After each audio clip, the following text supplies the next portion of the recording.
What is going on, people, and welcome to my match preview and my starting 11 for tomorrow's game, Crystal Palace versus Manchester United. It's going to be tough. They're one of the toughest teams in the league, I think, to go to their ground and get something, especially now with the youth, the mix of experience and youth they've got, Vieira at the head of it all, and some decent players in terms of young players too, like the likes of Eze, Elise. You've got the experience with Zaha, but he's still probably in his prime. They're very capable on their day, and being at Selhurst Park is going to be a very tough game, but I do see us going there and getting something, and I'm actually going to go with us to win. Prediction for a score, I'm going to go 2-1 away win to Manchester United, which will lead us nicely into that Arsenal game afterwards. It's going to be tough. The only thing that is in our favour is that Palace, as good as they can be, are very inconsistent. Some weeks they can do brilliant, and other weeks they'll get hammered or at least lose a game that you expect them to win, or get a draw at least from. So I do think that we can go there and get the 3 points, and I think we will. I'm going to go a 2-1 away win to Manchester United. As for my lineup, I would go with David De Gea. I would go with Aaron Wan-Bissaka as the lowest still out.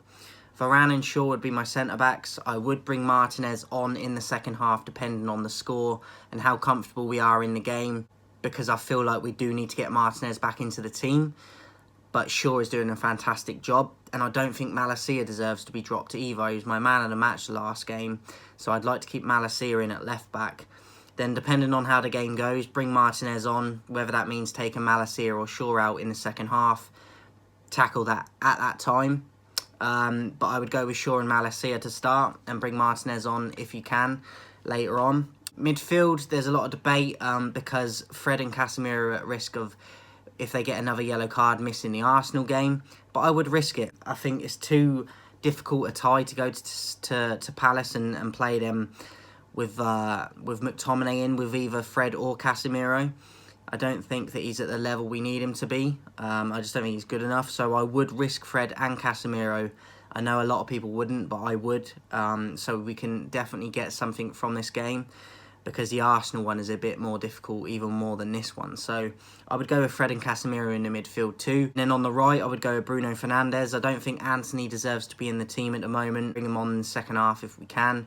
But I think Bruno on the right has shown in the past that he can do something there. So I'd go Bruno on the right. Eriksen at number 10. I thought he played very well there in the last game. I know a lot of people were giving him stick, but I think he did well. So I'd go with him in a more advanced number 10 position. And I'd go with Garnacho on the left, because I think he deserves and is justified starting in this team. When he has been dropped by Ten Hag, he comes on as a sub and makes an impact every time. So I think even though he's young, he deserves to be starting. Garnacho on the left for me. And then with Martial not being fit now, I would go with Rashford up top. I know Rashford is better on the left wing, but to fit Garnacho in, and the fact that Martial is injured, I would go with Rashford up top. I know it's not his favoured position, but the form he's in at the moment, I think he can play in a position that he's not as effective from, and because of the confidence he's got at the moment and the level that he's playing at, with that confidence, he's going to back himself, and I think he could still get goals in that position at the moment because of the confidence he has. So I'd go Garnacho on the left, Rashford up top. And I would like to bring on Weghorst in the second half, depending, similar to the Martinez situation, on the scoreline at the time and how comfortable we are in the game, because I think it's going to be a very tight game, hence the scoreline. So it's going to be risky making them subs with Martinez and Weghorst, but him being a new signing, I'd like to see how he can do coming off the bench, but I wouldn't start with Weghorst or with Martinez, because they've been out, especially Martinez has been out since the World Cup, and Weghorst is a new player to the team, and he's got to get used to gelling with everyone, getting used to the system. I don't think you should be starting him right now. So Weghorst and Martinez I would bring on in the second half if we can, depending on how the game is going.